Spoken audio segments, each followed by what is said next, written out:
एक दुष्ट जादूगरनी थी। उसके घर के पास एक बड़ा सा बाग था। उस बाग में बहुत सारे फूल लगे हुए थे। एक दिन एक औरत उस घर के आगे से जा रही थी। उसने सुंदर सुंदर फूल देखे। उसने सोचा मंदिर में चढ़ाने के लिए कुछ फूल तोड़ लिए जाए। लेकिन जैसे ही उसने एक गुलाब तोड़ने के लिए हाथ बढ़ाया, जादूगरनी आ गई। वह चिल्लाकर बोली, रुक जा मूर्ख, तूने मेरे फूल को छुआ कैसे? किसी को भी मेरे फूल छूने की इजाजत नहीं है। तेरी इस गलती की सजा तुझे जरूर मिलेगी। मैं तुझे भी एक गुलाब बना दूंगी। यह कहकर जादूगरनी ने इशारा किया। ये देख, वो औरत घबराकर रोने लगी। वह बोली, मुझे माफ कर दो, मुझसे बहुत बड़ी भूल हो गई। मेरे ऊपर दया करो, मुझे फूल मत बना। उसका रोना सुनकर जादूगरनी ने कहा, मैंने एक बार जो कह दिया वो तो होकर ही रहेगा। मैं तेरे लिए इतना कर सकती हूँ कि तेरी सजा थोड़ी कम हो जाए। पूरे दिन तू इस क्यारी में रहेगी और रात होने पर घर जा सकेगी। लेकिन सुबह होने से पहले तुझे वापस आना है, नहीं तो तू घर पर ही गुलाब बन जाएगी। इसलिए सुबह होने से पहले ही यहाँ आ जाना।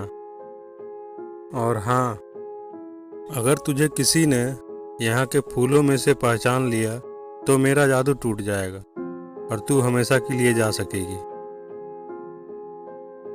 जादूगरनी के इतना कहते ही वो औरत गुलाब का फूल बनके एक पौधे से जुड़ गई।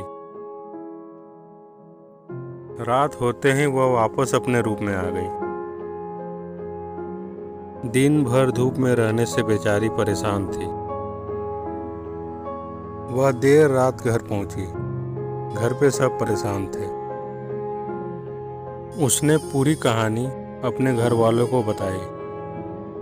तब उसके बेटे ने कहा, माँ आप सुबह चली जाना, मैं कुछ देर बाद आऊँगा और आपको पहचान लूँगा। आप बिल्कुल चिंता मत करो। सुबह सूरज निकलने के पहले ही वह औरत जादूगरनी के बाग में जाकर फूल बन गई। थोड़ी देर बाद उसका बेटा वहां आया।